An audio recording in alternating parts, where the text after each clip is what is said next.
How to use ClickUp for personal goal tracking. Hello guys and welcome to this new tutorial. In today's video I'm going to show you how simple and easy it is to use ClickUp for personal goal tracking.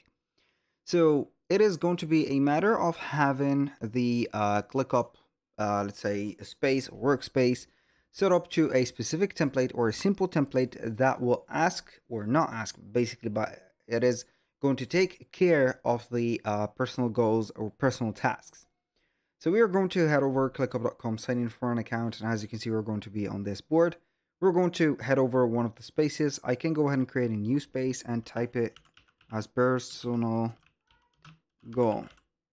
And we're going to click on continue. After that, we're going basically to head over here and we can go ahead and set up the space. We can go ahead and create the space. I'm going to create a new space, and this space, on this space, I can go ahead and add a template, which is going to be as personal goals. Let's see. We're going to set up goal only. And we're going to find, for example, one of the goals or templates that we can use. I'm going to use the daily goals, import everything, click on use template, and we're going to be on this template. As you can see, it is going to be importing the template. It is going to take a little bit of time. You can check up the activity log, and as you can see, it is going to set up everything.